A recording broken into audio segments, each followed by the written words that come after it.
This game is worth $60. Alright, I'm coming out swinging today, but this game is honestly as good as it gets. Anybody who doesn't want to pay $60 can play this on Wii or Wii U, but this game is 10 times better than this or this, and no one was complaining when these were full priced. Come at me. Jokes and fights aside, I genuinely think this might be one of my favorite games of 2021 so far, and I'm excited to talk about it. This is my first time playing Skyward Sword, and I had a fantastic experience. I know it's a decade-old remaster, but it feels just as fresh today as it did back then, potentially because of the new gameplay elements. So, as usual for reviewing this game, we're going to do gameplay, aesthetics, and story as our metrics of comparison. Skyward Sword HD is a pretty game. It is a far cry from photorealism and has a very distinct art style compared to other major releases. I've heard it compared to watercolors, and I think that's entirely fair. Zelda typically has this framework for its art that all characters, enemies, and items fall under. Wind Waker, with its cartoonish art style, is probably the furthest departure from this through line, but I think Skyward Sword might be directly behind it in second place. For starters, everyone looks a little goofy. When Link looks at the camera, his model is quite frankly hideous when showing expressions such as anger. Zelda's ears look like someone shot her through the head with an ear arrow, and Groose looks like a child's interpretation of a comic book hero. But mysteriously, it all kind of works. It's definitely a limitation of the Wii's hardware that the game appears the way it does, but honestly, there's a genuine charm to it. The environments are a joy to explore in this silly art style mixed with gorgeous set pieces that it's hard not to fall in love with Skyloft and the surface. I feel like it's an absolute given that a Zelda game is going to sound absolutely beautiful. The score in this game is equal parts vibrant, loud, sweeping, grandiose, and understated. In exploration, the soundtrack takes a backseat and simply sets the general mood. In complicated or important encounters, the intensity picks up to transpose you into the fight. Of course, there's also the harp element where you learn new songs in a slightly different way than you did in Ocarina of Time. Rather than having to create new songs or replicate the notes and the chord progressions, instead in this one, it just kind of does it for you. But you do learn new songs to access new areas. It's not really explained the greatest. Honestly, I feel like this part doesn't get mentioned enough, but the overall sounds of the game are really well done. The metal-on-metal clash during sword fights or when a gate comes down is satisfying. The explosions of bombs are perfectly balanced, and enemy voices and sounds are equal parts unassuming and yet perfectly matched. Honestly, considering no one speaks in full dialogue, the grunts and expressions they make actually work because of the art style. It's hard to explain, but it does sound right, if not good. The gameplay for this is probably the most contentious element of the game, which is why the original is so ill-remembered in people's minds. The former lack of a free camera and the forcing of motion controls for the sword and other action items was a major turnoff for many. However, the Switch's button mapping and better control scheme have greatly improved the game's playability. In practice, mapping the sword to the right joystick feels like an intentional design decision, as opposed to a workaround for modern hardware. There are so many puzzles and enemies whose weakness revolve around a targeted strike or swipe, and it's genuinely fun and interesting as a mechanic to use that right thumbstick to swing real quick and aggressively, kind of like you're swinging a C-stick in Smash Bros. With the caveat that it's only in one game. One of my favorite things is how aiming is tied to gyro controls. Most shooters do not work on a handheld console, as trying to quickly aim feels too rapid and imprecise when the screen is between your hands. However, gyro controls allow you to make micro adjustments for tracking that make it tenable and viable. It's one of the reasons why Ocarina of Time is so much better on the 3DS than it is on the GameCube. Gyro controls genuinely improve Zelda games more than almost anything else. The one awkward thing I have discovered is the free camera implementation. Usually, twin sticks on a controller are used for movement on the left and camera on the right. The issue is that with the sword being tied to the right stick, you have to press one of the shoulder buttons in addition to the right stick to move the camera. This works pretty well once you get used to it, but even after 20 hours in the game, I still kept accidentally swinging my sword as opposed to turning. The linear nature of the game really entices you to keep going, even though there are some definite frustrating portions. Everything you do feels like it's progressing towards something, kind of the opposite of Breath of the Wild. The only location you have to move back and forth between with regularity is Skyloft, which is nice, because it's my favorite part of the game. Okay, fine, I'll talk about the flying. Damn, they crushed it. It feels so nice. There's a weight to the Loftwing's ascent and descent that is so perfect, and playing under a ceiling fan or near a table fan really provides an immersive experience, as the graphics of the sky flying past you pulls you further and further in and engages you on multiple levels. I kinda wish there was more to do with the flying mechanic, to be honest. Like, add in more races, sky battles, etc.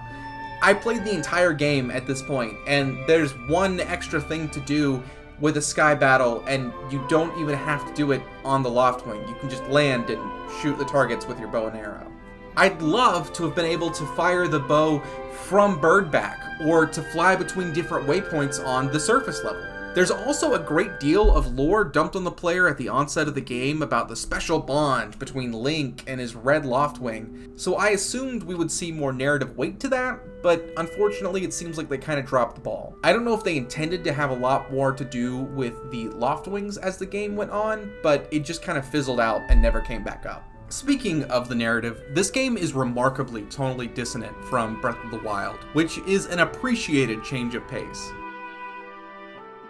I know I keep referencing Breath of the Wild, and I just want to go ahead and say that's my baseline for all Zelda games. It was the first one that I played, and also the biggest one by every metric, so it's going to be kind of the metric of comparison for every Zelda game I review.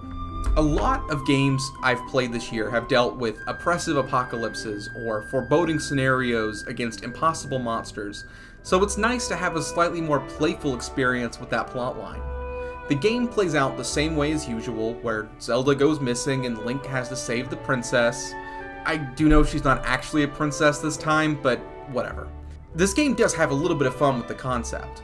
Rather than Zelda being kidnapped or killed, she instead falls down from the haven in the clouds to the surface below, which is a pretty huge deal. You then have to go down to the land after her, and it's revealed that this game takes place thousands of years after some form of apocalypse, and that the place you call home is a safe haven away from all that. I always admire stories that are set after a disaster, so this really worked for me. Side note, there is a fantastic D&D podcast called The Adventure Zone, whose new campaign is post-apocalyptic. I really like it, and I really think you should give it a shot. I'm skipping a ton of details, but the first half of the game is basically one giant trailing mission, where you go through different environments in the pursuit of Zelda. She's always one step ahead of you, but she has her own stuff to do, so really you're just kind of making sure nobody harms her from behind for a while. It's a good thing you're there too, since someone named Girahim is chasing after her in an attempt to resurrect his demon master and make bad stuff happen. Oh, and he's also absolutely perfect. The game then changes once you meet up with Zelda to you getting stronger and then ultimately collecting the different parts of the Triforce to be able to stop the demon once and for all, freeing Zelda from a self-imposed chrysalis because Zelda is also a goddess. Yeah, it makes sense in context, I promise. You also get more information about the goddess who set all this in motion and learn some more info about what has and will happen in this world. It's a little vague, but it's fun, and the ending sets the entire Legend of Zelda timeline in motion. But now that boring stuff is out of the way, let me talk about the real best part of the game, Groose. You're so freaking precious when you smile.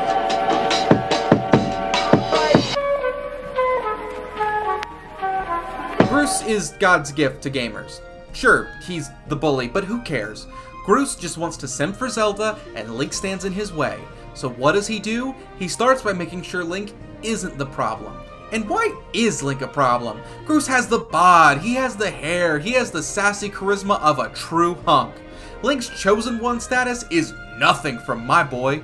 Honestly, there's a comedic bit in the game where Groose follows you to the surface and tells you not to worry, that he will take over the adventure, and I genuinely got excited for Groose gameplay.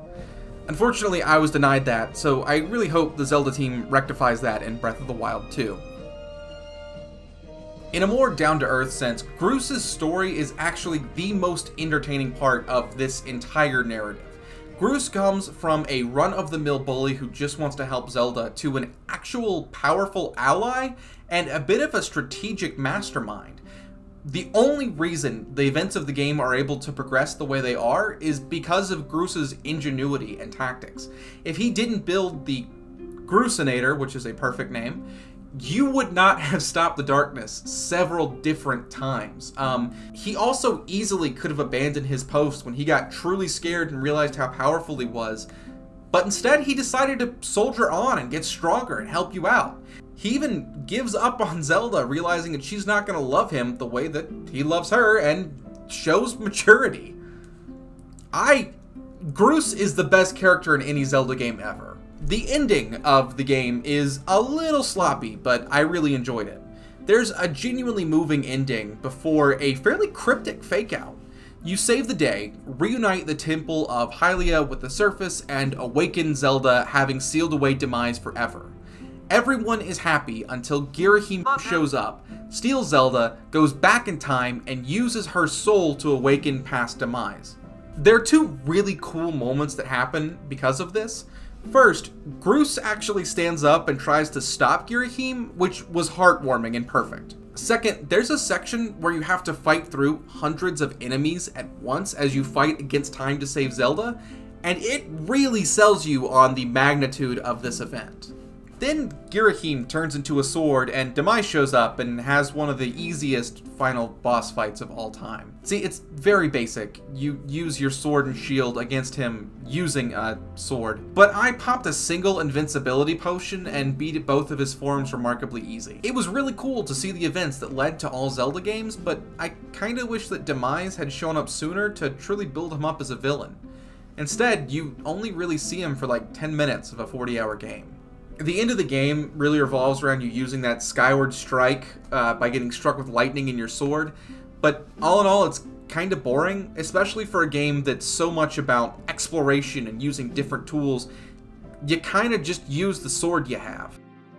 All in all though, this game rocks. It pulls you in and never lets one mechanic get too stale or drawn out before changing it or introducing another. I can solidly recommend this to anyone who enjoyed Breath of the Wild. Just be ready for a much different and smaller experience. I give this a strong 4 out of 5 and look forward to Skyward Sword 2. Ha! Thank you so much for watching, I really appreciate it. If you're interested in watching more, this has actually been part of our Month of West campaign here on YouTube.